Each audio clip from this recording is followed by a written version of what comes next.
just when you think that you've suffered the ultimate humiliation as a Manchester United fan, they find a new way to slap you across the face. But it was a brilliant, brilliant game for Grimsby Town. It was absolutely dreadful from Manchester United. But you know what you're going to get when you're a big side going to a small side. The resilience isn't there. The fight isn't there. The system, he's not helping the players at all. Why do you need 3 centre-halves away from home against a League Two team? You don't, is the answer. And why, when you're trying to get attacking players onto the pitch, why at one stage is Mason Mount playing as a left wing-back? Because you still don't want to change the system. But this is all on Amorim. He has to change. He has to release that stubbornness. Because if he doesn't, it is going to bite him on the backside. The biggest single thing that Amorim and United have to do right now is go out and get Donnarumma. Again, they've gone out and spent big money on a guy who hasn't got the confidence to take a penalty in a shootout against a team from League Two. Can you imagine Alan Shearer being number 10 in a penalty shootout? That's a big mental problem for me. It's Premier League All Access with me, Sam Matterface, talkSPORT's Alex Crook and $1 Million Minto. What a fantastic week of Carabao Cup football we have had. Who would have foreseen Grimsby Town beating Manchester United? We'll be back on Thursday to preview all of the weekend's action, by which point Manchester United would have gone out of the Carabao Cup to Grimsby in the greatest shocking League Cup history. No, I'm only joking. They'll definitely win. Stop worrying, you two. I think you're being a little bit melodramatic. What's your crookie? Morning. You all right? Been better. Crookie. I know that you would have seen this because you're all over social media, but I posted the photo of me receiving my doctorate this week. Did you see it? Yeah, I did, yeah. Good. Well, congratulations. You worked really hard for that, all those years of graft. Absolutely. At university. I Googled it, and I can use the title. So I am Dr. Sam. Shall we see if I can cure your ills?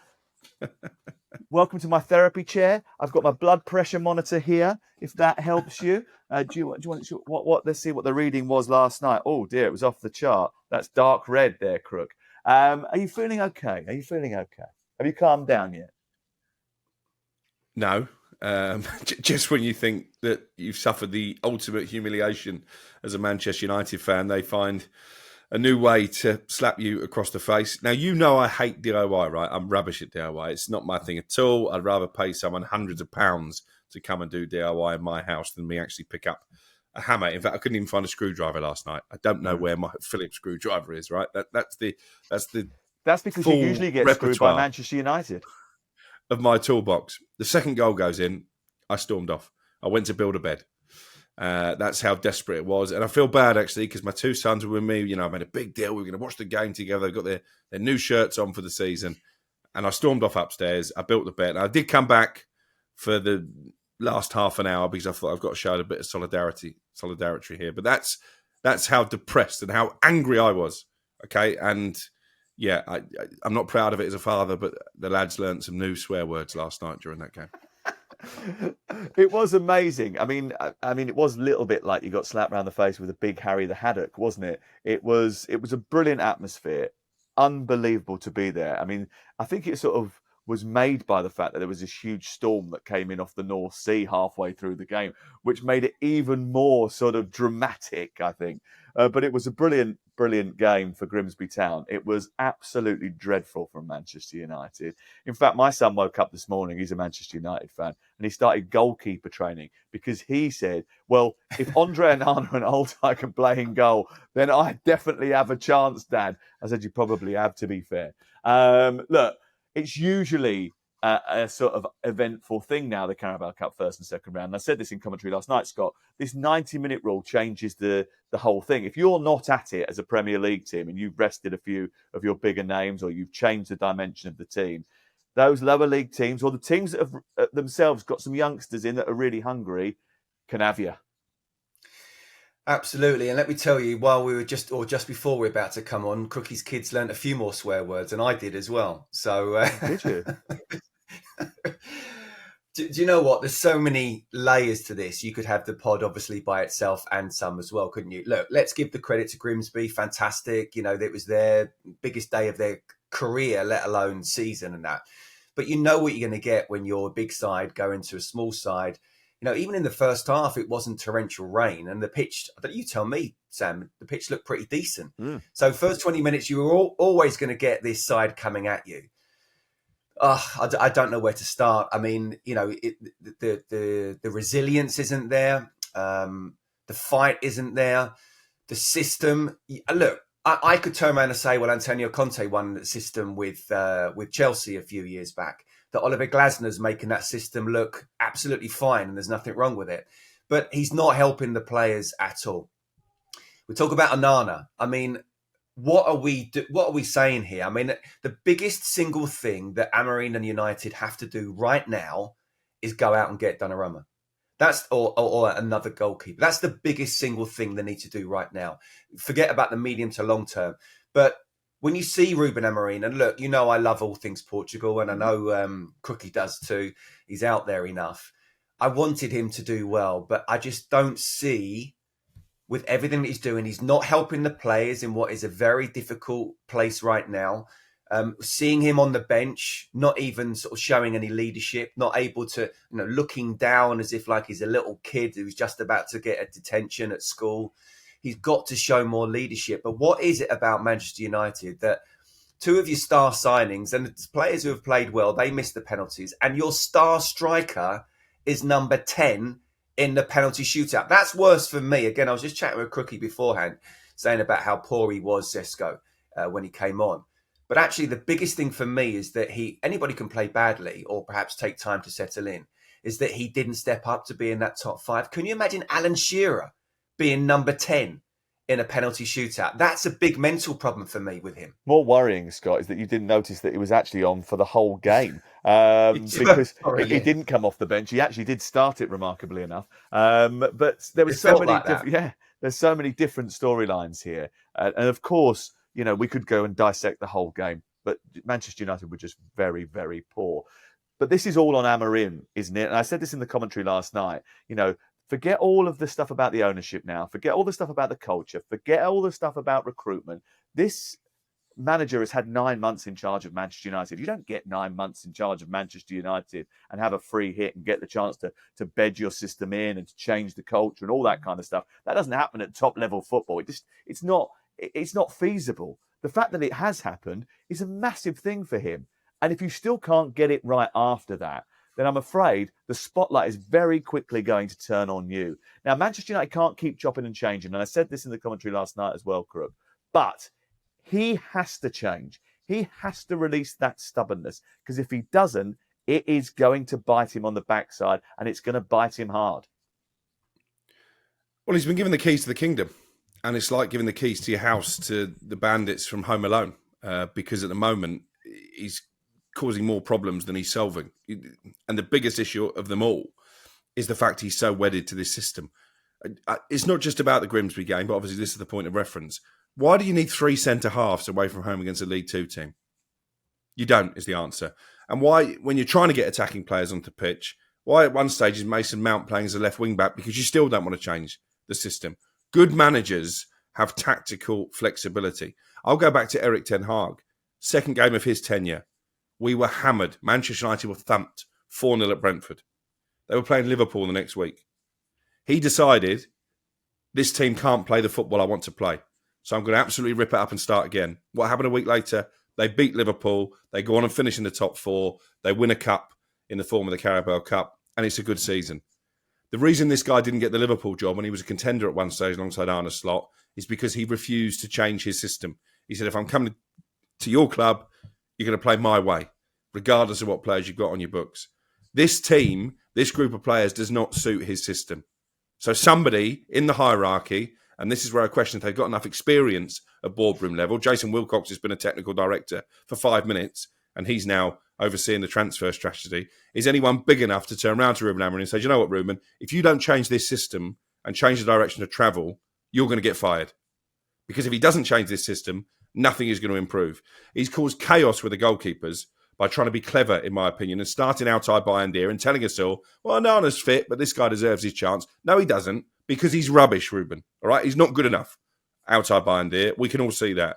Onana's not good enough either. But what you've now done is you've made a rubbish goalkeeper be absolutely devoid of confidence. And now he's making basic errors like not being able to come and command his penalty area. Amad Diallo is wasted as a wing-back. Kobbie Mainoo, who this club should be built around, he's come through the academy as part of the DNA. He wants to leave because you won't play him because of your system. Alejandro Garnacho has fallen out with you at the end of last season because you didn't pick him for the Europa League final, and you're going to sell him on the cheap to Chelsea.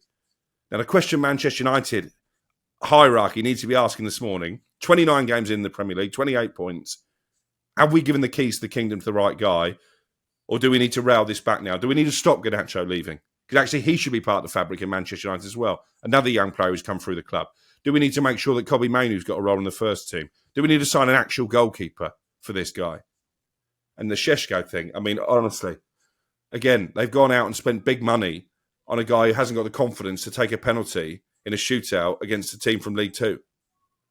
That's going to be a disaster as well. There's lots of different issues there. I think we probably should hear from Ruben Amorim, and I think this was startling. He spoke to Manchester United TV last night, and he basically said, I can't say anything.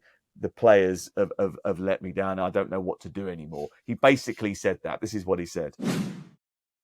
I just want to say sorry to our fans. I have nothing to say anymore about the performance when everything is so important in our club and you try to do everything. You have come from the pre-season, even Arsenal, you can lose the game, but you are there, you are improving, you see the performance.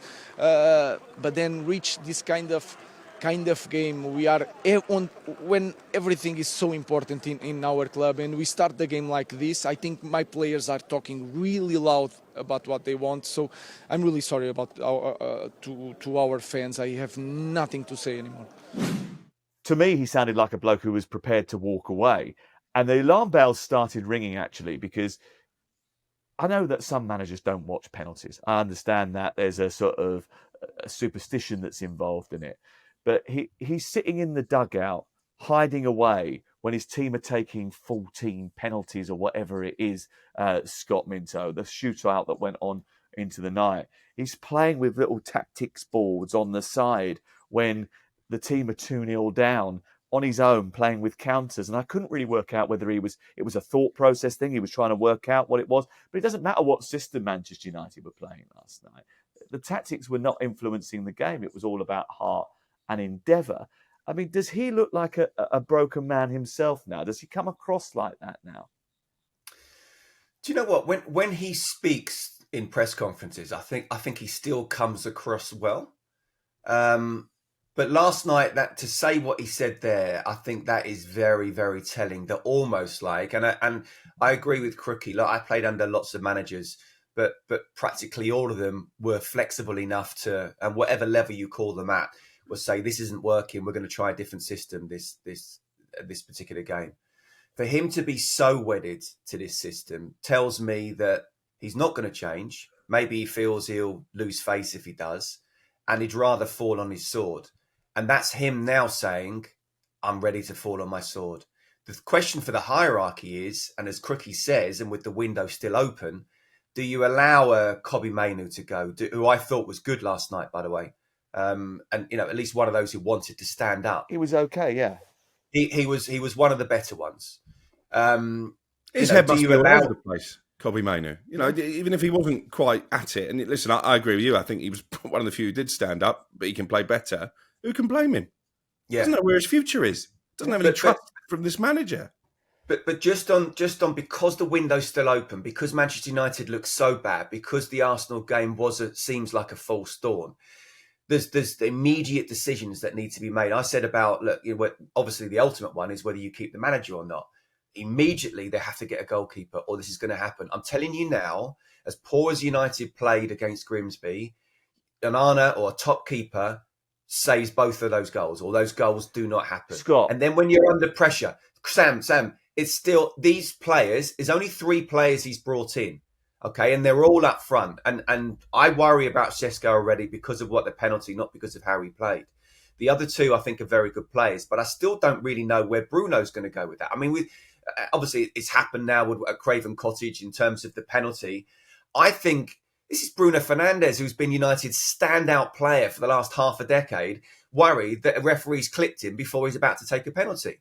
Why? He's already shown he's mentally strong. It's a jigsaw puzzle, and he's thrown all the pieces up in the air and he's trying to put them together, and they don't actually fit, and that's a massive issue. I mean, you talked about the goalkeepers. Everybody targets Manchester United from corners because they've conceded more goals from corners than any other team in the Premier League since the start of last season. Last night, the geezer from Grimsby was trying to put it in the far corner over the goalkeeper's head because he knows that that's a vulnerability of Andre Onana and actually Altay as well. And this is a problem. The issues that Manchester United have got, everybody can see them. Everybody knows them. If Grimsby are targeting them, Burnley are going to target them at the weekend. Liverpool are going to target them when they play them. Chelsea are going to target them. You know, they're in massive trouble if you don't tighten that up. The goalkeeping area has been a massive problem for a long time. He obviously didn't sign those players, but he definitely needs to do something or someone needs to get him a goalkeeper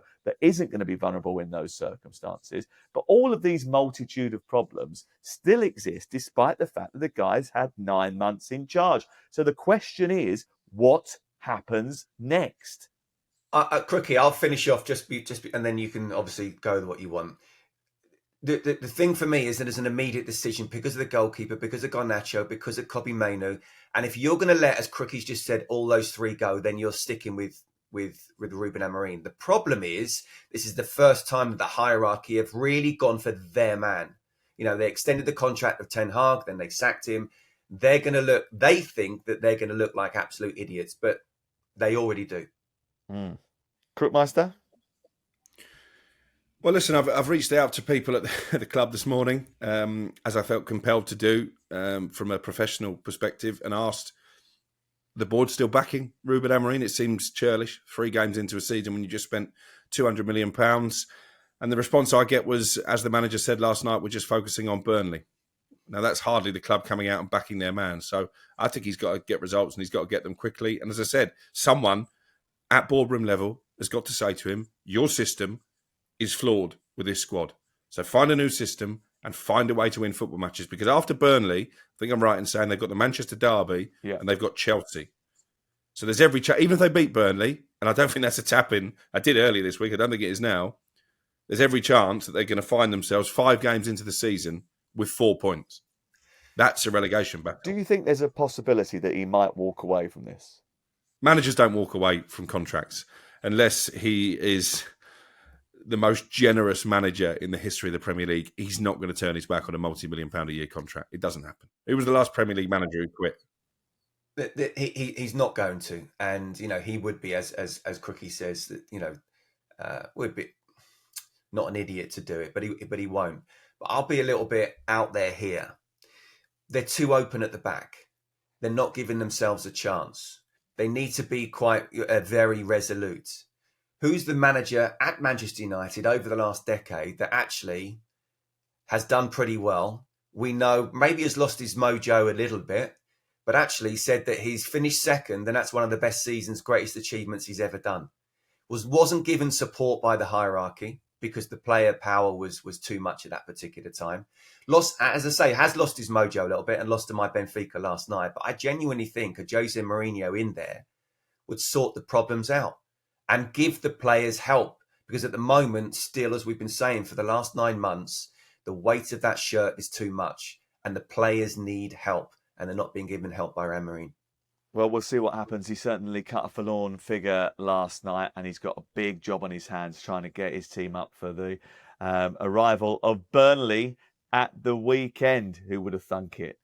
Crook, that was your little surgery. Is your blood pressure down? Let's just check the monitor. Let's just see. Oh, no, it's still very much in the red. Oh, dear. Therapy session booked in for Monday, I think. Oh, no, Sunday. You're going to come here Sunday, We're doing it Sunday night, aren't we? Yeah, that's we have a little bit of that. My final word on it is that, to me, this club feels broken.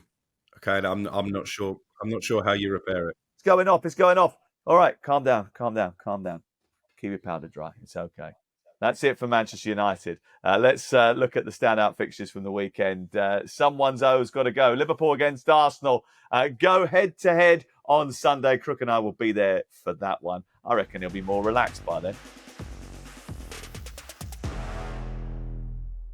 Liverpool against Arsenal, Sunday afternoon, 4:30. Both managers will say you can't win or lose the title in week 3. But just how significant will a win for either side be in this one, Scott?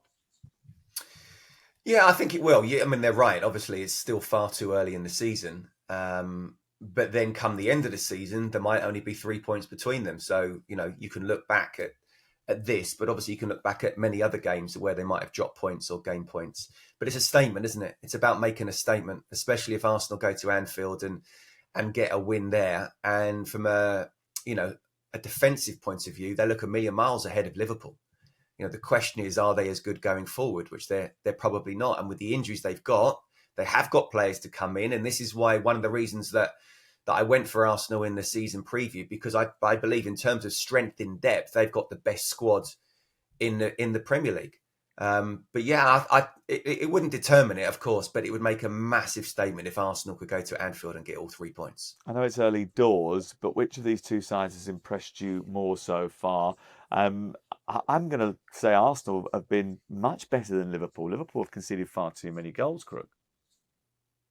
Yeah, I think probably you'd rather buy a ticket to a Liverpool game. I think their games have been more exciting than Arsenal's so far, but I think defensively, Arsenal, as you say, look a lot more solid. I said it a week or so ago. I think they're going to be the team that concede the fewest goals this season because there are questions to answer, I think, defensively about the rest of the title rivals, and that might just give them the edge. And obviously, unlike Sesko, steps up to take the 10th penalty. Gyökeres has got a couple of goals under his belt now, so his confidence should be high. I think this is a good time to go to Liverpool. I think Liverpool's new signings are still settling in. I think they do look a lot more open now than they probably will be come the end of the season, and Arsenal can take advantage of that and maybe get a rare win at Anfield. Doesn't happen very often, does it? A lot of concerns about Liverpool defensively so far. Shaky again in midweek, especially Konate, who hasn't had a great start to the season. Obviously, we thought that Gravenberch coming back into the team, or I asked the question actually a couple of times, will Gravenberch reintroduction into the team solve all those issues? The answer was pretty clear on Monday night. No, because Newcastle had 3 great chances in the first 20 minutes of that game and should have been in front before they went behind.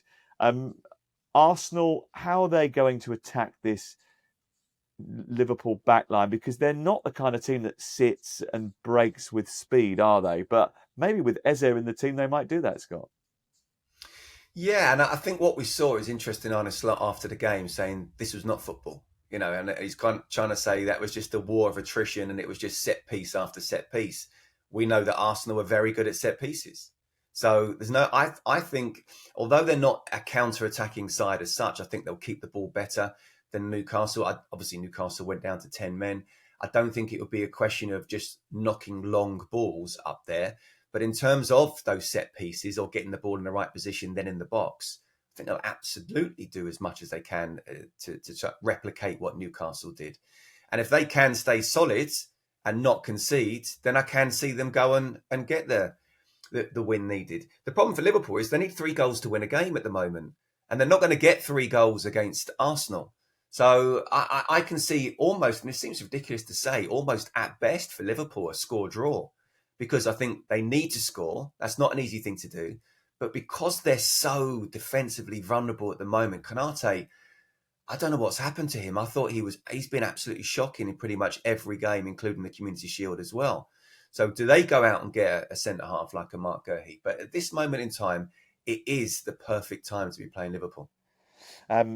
A lot of concerns then about Liverpool's defence. And we mentioned the set pieces there, or Scott did. Arsenal have scored 33 corners in the Premier League since the start of 2023-24, more than any other side in Europe's big 5 leagues. The Gunners have scored from a corner in each of the last 3 games. They've never done so in 4 games in a row. So everybody right now is going onto their fantasy team and captaining Gabriel or Saliba so that they get extra points at the weekend. Salah and Wirtz, anonymous midweek. I mean, the producers put that in the script. I don't think that's actually true about Wirtz. A lot of little passes that sort of come off, but in the first 20 minutes or so, the physicality of the game, I think, passed him by. Salah, now that's a different question, because he really was anonymous up until the assist that he got, although really that should belong to Szoboszlai for the way that he jumped over the ball perfectly for Rio Ngamoa's finish. But actually, he hardly touched the ball in the game, Salah. He was absolutely not involved in it at all. and that would be a major concern because actually he's been quite quiet for a very long time now, Crook. Yeah, dating back to the end of last season. Wasn't great against Bournemouth either on the opening day. And then annoyingly, on the subject of fantasy football, for those of us who didn't have him in the team, he pops up with his customary first day goal. And I think was credited with that assist in midweek. So he's still getting points. But yeah, that really doesn't tell the full story of his performances. And I've been massively underwhelmed by Florian Wirtz so far as well. You're going to have to give him a little bit of benefit of the doubt because it can take time to settle into the Premier League. But I think you asked the question, who are the favourites? I think certainly Liverpool come into the game with more early season question marks than Arsenal do. A lot of the football people, Troy Deeney in particular, was quite impressed with Wirtz. He sort of, not necessarily on Monday night, but in the Bournemouth game. And I think even if you go back and watch the Community Shield, the first half an hour of that game, the link play with Ekitike is really good. I think he does a lot of the things that you don't see because it happens so quick and so fast, and he drops into those positions, and he's got brilliant feet. It is going to take him time before he really starts to shine in English football because it's a different level of physicality. You don't get games like Monday night, which was an absolute chaotic mess of a football match in the Bundesliga, certainly not with the level of physicality. I mean, the intensity of atmosphere, of course, you get at Dortmund and Schalke and, places like that. But honestly, it was a mad place to be on Monday night. Arsenal have got no Saka, no Ødegaard.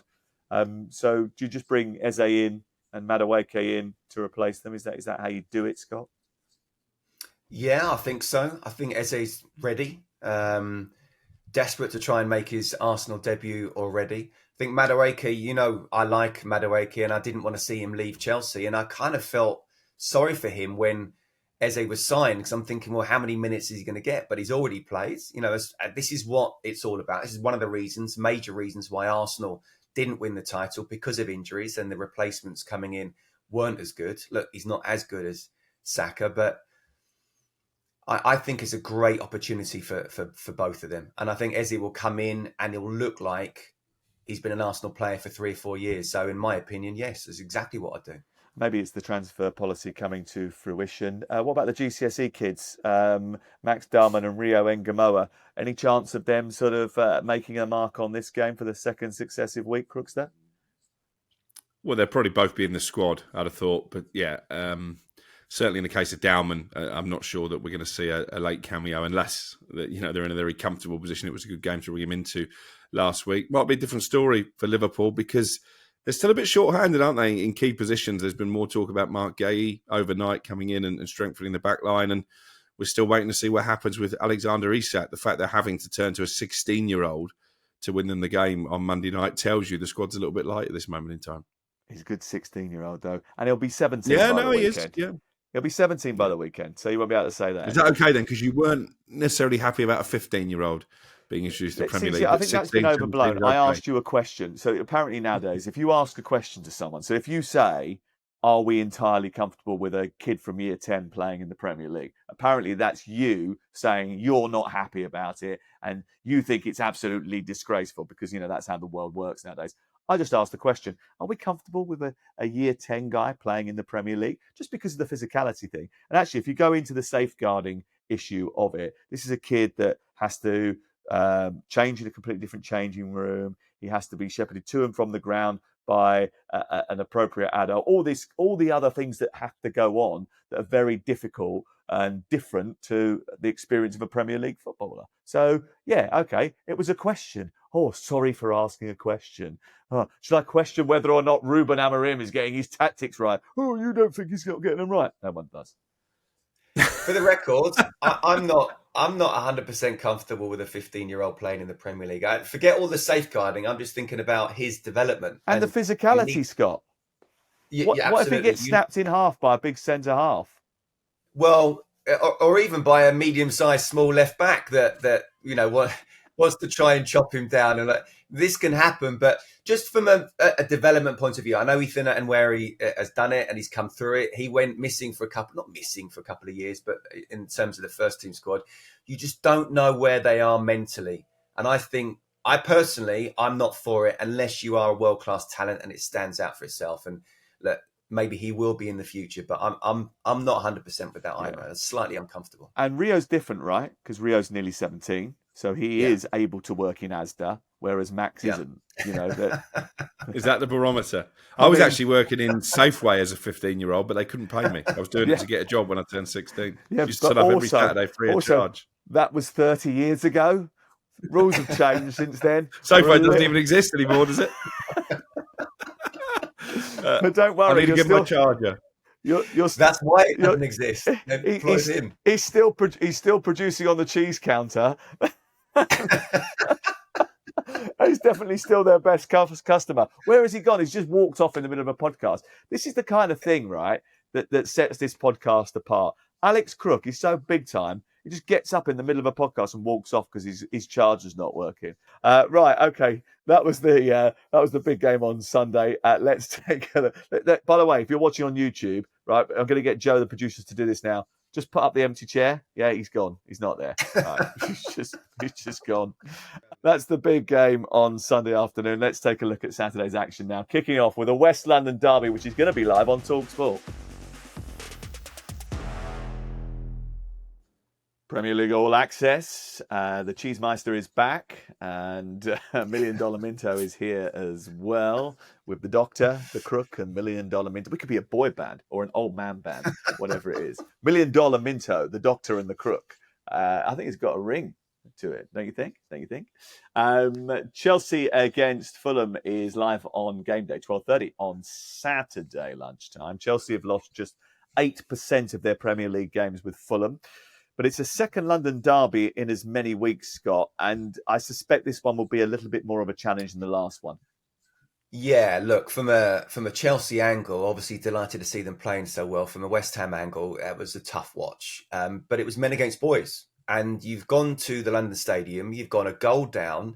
We know how passionate the West Ham fans can be, so it's an intimidating atmosphere as much as it can be at the London Stadium. And you've come back and absolutely smashed your opposition, to the point where it was men against boys and they were just keeping the ball. And if they'd have needed to score 7 or 8, they probably would have done.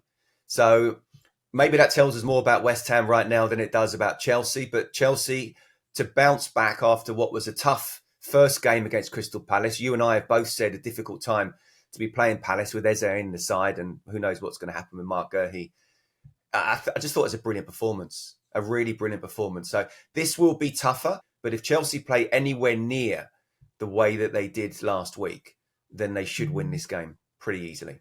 We just spoke about the year 10 and 11 kids, the Wonder Kids. What about Esteval, or as I christened him to you two last week, and actually the week before, I think, as well, Esther Wow. We will see him start again, surely, at some point, won't we? Will he come in for Palmer, who's got a bit of a groin injury? How many minutes will he get this season? Because, I mean, whenever he does play, by the way, for be it Palmeiras or for Chelsea, he's terrific. Yeah, he looks an incredible talent, and I think there's a lot of exciting young players in that Chelsea squad now. Who Enzo Maresca is clearly going to put his faith in. I still think if Palmer is 90% fit, you probably play him. And this is a fixture that's caused them problems in the past. I was there last Boxing Day, I think it was, when Fulham staged that smash and grab raid, and they're a bit like Palace. Fulham, you know, they're not full of flair, but they're a difficult team to beat. So as I say, I think if Palmer is fit, he will get the nod. But it's a brilliant option to have in reserve, isn't it? Interesting that they've been playing, and they did last week in their game with Manchester United, Castagna as a sort of right wing player on the right hand side of the three behind the striker Rodrigo Muniz, and then the right back Kenny Tete. Obviously, didn't do that in midweek against Bristol City. They played Adama Traore, but Marco Silva's quite a good tactician, isn't he? He seems to know where to deploy people and how to be adaptable in order to get the best out of what he's got, but also to negate the opposition's strength. He's going to make it difficult for Chelsea. Rodrigo Muniz has done brilliantly. He scored a late winner at Stamford Bridge last year for the Cottagers. He scored 6 goals in his last 10 Premier League away appearances. Can you understand why so many people were interested in him in the summer, Scott? Yeah, there's a dearth of number 9s, isn't there, of good number 9s, and he is a good number 9, and you can chuck Mateta into that one as well. Is he quite at the level where he could step up? Is he a Champions League striker? I'm not so sure, but he is a Premier League striker, definitely. And with him, he will always cause problems. And if Chelsea are, messing around with it at the back, then absolutely, or in any good crosses coming in, then the defenders will have to watch out. You talk about youngsters. I like what I'm watching the development of Josh King. I think he's a big talent, and for him to be put in front of Emile Smith-Rowe, who perhaps didn't have the best of seasons last season, but a lot of money was spent on him. I think he's a very interesting player. So I'm interested to see how he'll do at Stamford Bridge. But I still feel player for player, and the tiredness doesn't seem to happen. There was no tiredness last week, so maybe that will come later in the season.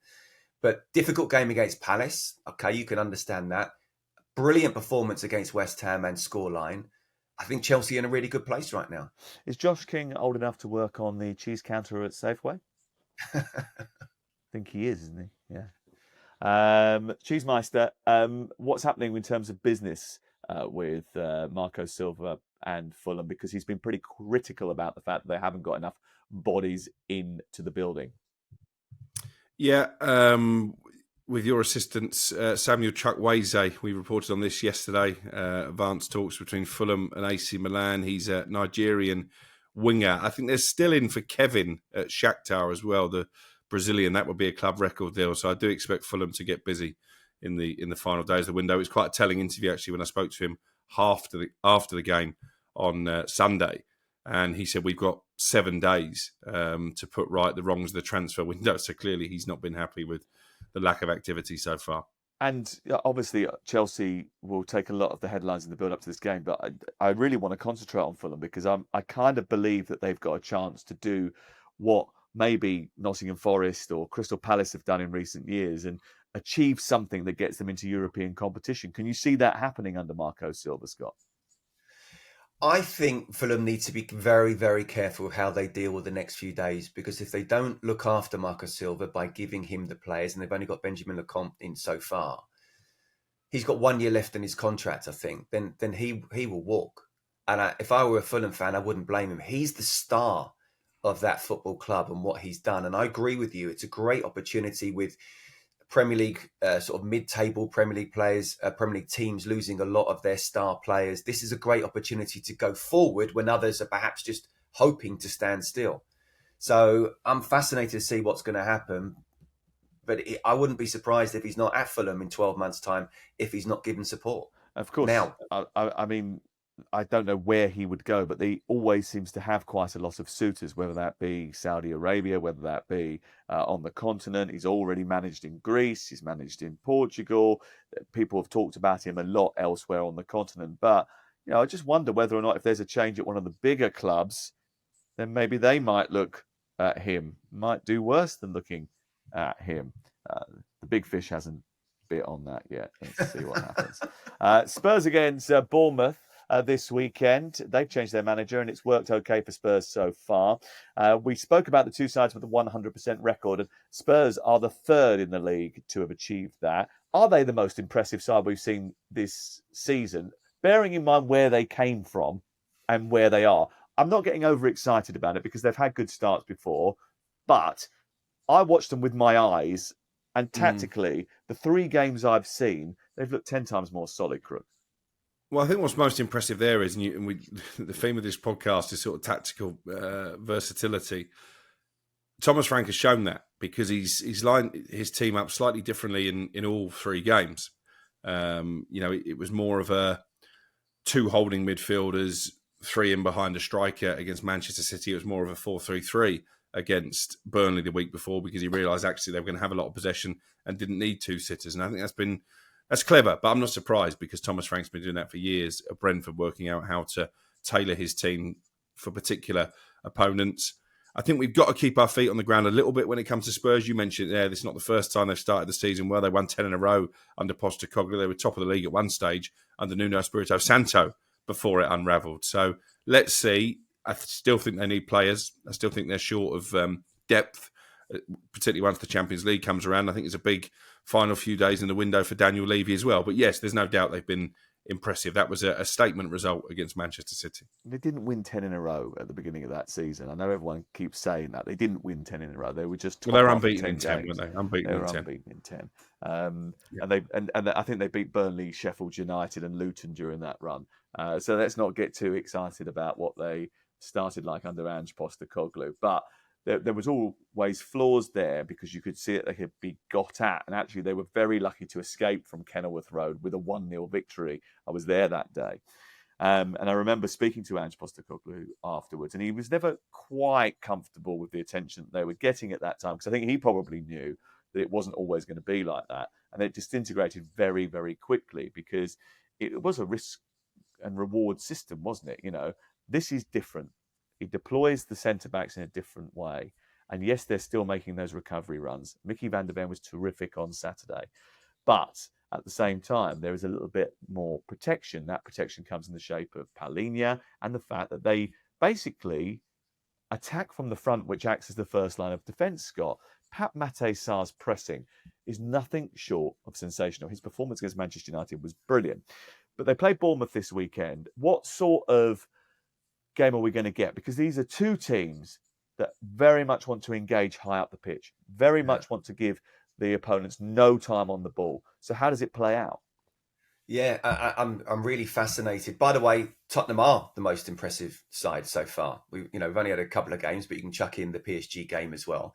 That's not to say that we're saying they're going to win the title or even finish top 4, but so far they've been the most impressive side. That was amazing tactics by Thomas Frank. I think all of us, or most of us, thought he'd go 5 at the back and just sort of keep it tight. He went absolutely the opposite with the pressing of Sarr and Bentancur. And so, well done to him. It's a great start. You only make one first impression. That's good so far, but we know that it's a long, long season. In terms of Bournemouth, I was at Bournemouth during the week where he made changes, Areola, but he was really disappointed that actually Brentford seemed to want it more. And it was a very un-Bournemouth-like performance. So I do see them getting back to what they're like, where they do try and press as much as possible in a very difficult way to defend. I don't know which way Thomas Frank is going to go. I mean, I'd like to see him try and do exactly what he did against Manchester City, but he might feel he wants to do something a little bit different because Bournemouth don't play around at the back as much as City do. The bottom line is, I feel already, and this is the good thing for Spurs, if you're a Spurs fan, I feel that he'll find a way to win. To the point where I'm thinking of putting them in my last man standing. And any team playing Bournemouth, as we saw at Anfield not that long ago, that's a big call. So it's so far so good. Certainly is, that's for sure. It's been a pretty good start for Thomas Frank, a reasonable start for Newcastle United in terms of performance, but results haven't been there. So they've had their sort of good performance against Liverpool and then didn't manage to get over the line despite the fact that they were down to 10 players for a long time. First game of the season, they did well away at Aston Villa, but didn't pick up all 3 points. They go to Leeds United. Ellen Road's an intoxicating place to go on Saturday night to take on Daniel Farke's team, who themselves need a result after what was an abysmal, humiliating performance in the Carabao Cup in midweek. So how does this play out? Because there's a lot of players missing for Eddie Howe. Yeah, and that's the concern, isn't it? Because obviously Isak is still unavailable. Anthony Gordon, for a moment of stupidity, who would have started as the false number 9 again, is also not available to Eddie Howe. So I assume Asula will come in up front. But it's that midfield that is a bigger worry, isn't it, as well, with Tonali and Joe Linton injured. Although the early sort of vibes are they're not going to be long-term absentees. This game might come too soon, and Ellen Road isn't the type of place you want to go when you're short-handed, although we've spoken about Manchester United's humiliation in the League Cup this week. I think we need to give it an honourable mention that Leeds managed to lose to Sheffield Wednesday's under-15s as well, so maybe their confidence has been a bit dented. I was at that game, and Sheffield Wednesday are brilliant, by the way, and they played Cole McGee, who's an 18-year-old, at left centre-half. They played Ernie Weaver, his second ever appearance, who's 19 in the middle of the back three. They played a 20-year-old who got injured, Octobayo, who played at right centre-half. He went off halfway through the second half and they replaced him with another 18-year-old. At the end of the game, they had 3 teenagers defending the goal, and it was only in very last minute that Leeds got level in that match. And do you know what? Leeds played a lot of first-team players. They played the 2 brand new centre-half signings, Bornau and Biel, who had a terrible evening, by the way. Both of them two looked pedestrian. They looked slow. They looked as if it's going to take them a little bit of time to get up to the speed of the Premier League. And they just didn't look up for it, Leeds, which is a bit of an issue, really, when you're playing in one almost empty stadium, 3/4 empty because of the boycott, and your fans have made the effort to go there. Yeah, there's been a lot of changes, but you should be knocking over Sheffield Wednesday and the 18-year-olds. There was only two senior players, really, in the starting lineup. One was the goalkeeper, Ifan Horvat. The other one was Jamal Lowe. Out of the 10 outfield players, 9 of them were younger than Facebook. That is a bit of a statistic, isn't it? I think Sam, it was lucky. Let's just say it was lucky for Daniel Farke that someone else, another big team, lost this week. I don't think it's that lucky for Daniel Farke because, to be honest with you, I think the Leeds United supporters automatically reacted to that result, and I don't think he's on the safest of ground. I'm not saying he's going to be the next manager to be sacked because I think there's a bit of a queue going on there. You've got Nuno falling out with Marinakis. You've got Potter falling out with everybody. You've got Ruben Amorim, who is sort of not sure himself about what he wants to do. And then Daniel Farke, who I think at the first sign of trouble, Leeds will make a change. So I think those 4, if we get to Christmas and all 4 are still in place, I'd be absolutely gobsmacked. If 3 of them are in place, I'd be gobsmacked. If 2 of them are in place, I'd be surprised. So interesting to see what happens next with them. What's happening with Newcastle's search for a striker, Crook? Because they've double bid for Strand Larsen, whose price keeps going up and up and up. Yeah, and the vibe coming out of Wolves is that however much money they bid, he isn't leaving this transfer window. I'm a little bit dubious about that statement because I don't think a club gets themselves into a situation where they make 2 offers and probably going to come in with a third. You're looking at £60 million plus without getting significant encouragement from the player that he'd like to make the move. He doesn't seem like the type of character who's going to do an Isak or a Wissa and go on strike and chuck his toys out the pram. But I think Newcastle feel this is a deal they can get done, and it will have implications. We're being told that this would be a Callum Wilson replacement. I think 60 million plus is a lot of money to spend to replace a player who didn't play a lot in the last 2 years. He's obviously much mocked, but when you look around the league and you see the desperation of clubs and how much they are willing to spend on players in the number 9 position, it does beg the question, how on earth has the Premier League, even its mid-ranking teams, allowed Darwin Núñez to go off to Saudi Arabia? I mean, you can laugh and joke about it if you want and say, oh yeah, well, he missed all these chances and his XG's rubbish and blah, blah, blah, blah, blah. But the fact is that Jurgen Strand Larsen, as a prime example, has just been signed for 23 million quid for Wolverhampton Wanderers. He wasn't the best striker in the league by any stretch of the imagination last year.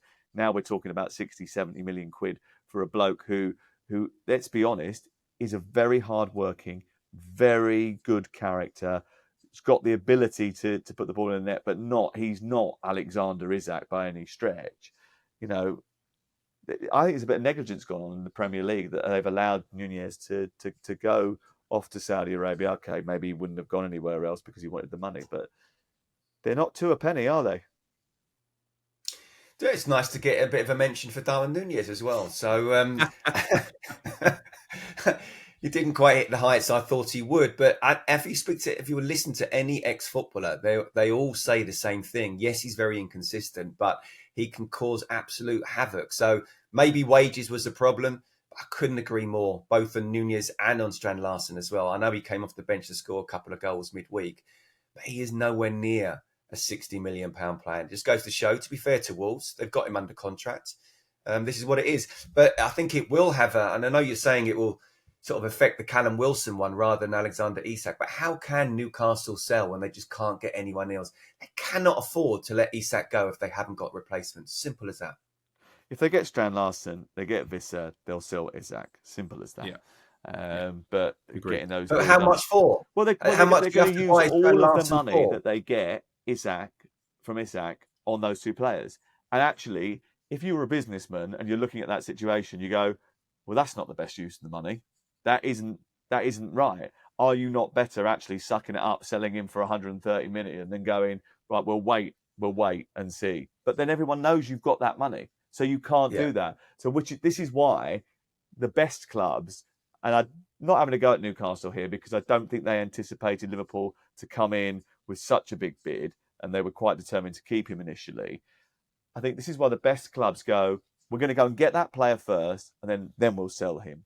Because you can't do it the other way around anymore, because everybody knows what you've got and they just ramp up the prices. And look at everyone knows that Newcastle are desperate now. I was going to ask you another question. Oh, yes, I remembered. I did see another striker, actually.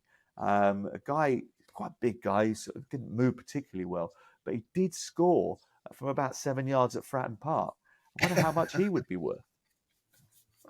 Well, I'll tell you what, my movement that day, my mobility was better than what we saw from Sesko at Grimsby on Wednesday night. You wouldn't have been 10th choice in the penalties, I know that, Crookie. Certainly not. Certainly not.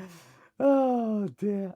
Anton Stack, who did play off the bench against Sheffield Wednesday midweek for Leeds United, the best of their summer signings, I think. He created 7 chances in the Premier League so far this season, the most of any player so far. Let's get into the rest of Sunday's action now. Beleaguered West Ham head to Forest. Who's going to be in charge? Who's going to be in charge? Nottingham Forest, West Ham. Graham Potter under scrutiny after another defeat in midweek. Nuno Espirito Santo's future resolved or not resolved now? Crook, have we got any sort of clarification as to where they are? Nuno told us he wanted a meeting this week. Has he had one? Well, it's gone quiet, isn't it? You'd have thought they would have spoken by now as we're recording on Thursday morning. So I think Nuno will be in charge at the weekend. As we mentioned on the post-match pod last weekend, I think the Forest hierarchy were impressed with the fact that Nuno was a bit more conciliatory after that game against Crystal Palace. So maybe there's an uneasy truce for now. What I do know is that Ange Postecoglou is standing by and waiting in the wings if there was to be a departure from the City ground. In terms of Graham Potter, we went quite strong on Sunday afternoon during Game Day Live that David Sullivan has now got serious reservations actually that started at the end of last season. And there was a suggestion to me that these 2 games this week, obviously they've already lost to Wolves despite naming a very strong 11 in the League Cup, and this trip to the City ground would have a huge bearing on what happens next at West Ham. So certainly one we're going to be keeping an eye on during the international break.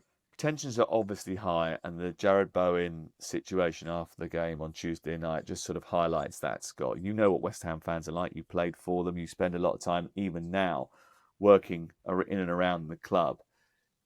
This is a fan base that needs something, that needs a change of direction. And I'm not just talking about manager. I'm talking about the whole ethos of the club. It feels like it needs an injection of something, a turning of the page, because it's just gone stale, hasn't it?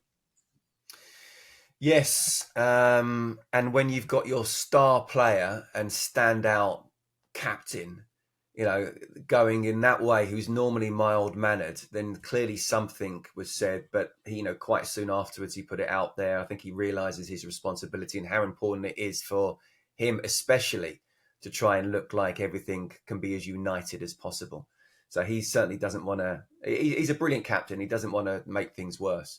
But the club's in a really bad place right now. Very similar to Manchester United. Manager came in halfway through the season. He's got half a season really to, despite whatever the results do, to see what needs to be done, and then next season try and crack on. And that's just not happened. Look, I've been critical of Graham, even though I like him as a person and a coach, that he didn't seem to improve anything or anybody last season. That was a concern for me. But he hasn't been given the tools. Todibo, 35 million. Well, he was already there. That was an obligation to buy. The players that have come in, they're not massive upgrades. So again, the next few days are going to be absolutely crucial in terms of getting a bit of pace, a bit of athleticism in midfield. What's he going to do up front? The back 3 just don't look good enough as well. So, does Graham change it to, is he a back 3 because he doesn't like any of them? Or is it a back 3 because that's the system that he believes? So he's got a very similar conundrum to Ruben Amorim. He's got to get the best out of his players. And if that means changing a system that clearly isn't working right now, he has to do it. I speak to a lot of former coaches, a lot of coaches that are in the game, a lot of ex-players. And the one thing I've always been told is that the midfield wins 90% of football matches. If you are outnumbered in that midfield, you've got a major problem. If you haven't got the physicality in that midfield, you've got a major problem. If you haven't got legs in that midfield, you've got a major problem. West Ham have got none of those things. They've got no dominance in terms of physicality. They've got no legs to get around a pitch. And half the time, they lose a number because Paquetá's a number 10 rather than an extra midfield player. So you're left with two players at the base of the midfield. One of those is James Ward-Prowse. With all due respect, he is not going to be able to boss the engine room. It's called the engine room for a reason. It's because you need to have an amazing one to get in and around everything and be a part of stopping things happening and making things happen. West Ham have got to get somebody in that area. Are they going to, Crook? Well, actually, as we've been recording, I've also been reporting on Matheus Fernandes and Southampton. He's already in London. He's having a medical, £38 million fee plus add-ons agreed for him. I think he's going to make a massive difference. One of the few Southampton players that came out with any credit last season and someone who excelled actually under Ruben Amorim at Sporting as well. So I think that's going to be a decent signing. And obviously the boy Magassa from Monaco, don't know as much about him, but he was jetting in for a medical yesterday as well. So they're going to get at least a couple of midfielders in before the weekend. Look at the difference in recruitment between the two clubs. Okay, yeah, the Fernandes deal might end up being a really good one for West Ham United. But I was looking at the Nottingham Forest squad, Scott. People like Dan Ndoye hits the ground running, makes an immediate impact, good recruitment. Hudson-Odoi picked up when Bayer Leverkusen didn't really want him anymore. He's done an excellent job. Murillo, bargain. Milenkovic, bargain. These are the kinds of players that West Ham United should be in for. But because the club isn't set up in the right way, they don't get hold of them. They miss out to Nottingham Forest. And Nottingham Forest have gone from a club that were at the bottom of the Championship 3-4 years ago and now are playing in Europe. Couldn't agree more, Sam. The single most important thing after having the right owners and having the right culture is recruitment. It's the players. It's always has been and always will be about the players. Pep Guardiola will not go to Accrington Stanley and get them into the Champions League. So you have to get the right recruitment. And it seems to me that whatever you say about Marinakis, whether you like him or whether you don't, he's got things in place and is a man who wants to get things done as well as dipping his hand in his pocket. Seems to me for the last few years, West Ham's recruitment has been done by different people, almost on a yearly basis. That can't be. What kind of system are they using? Who are they speaking to? How good are their scouts? I'm all for data, and I am, but you still got to use the eye test as well. When things are not going well, okay, it's 95% pass rate, but what's he like when you're 2-0 down away from home on a Tuesday night?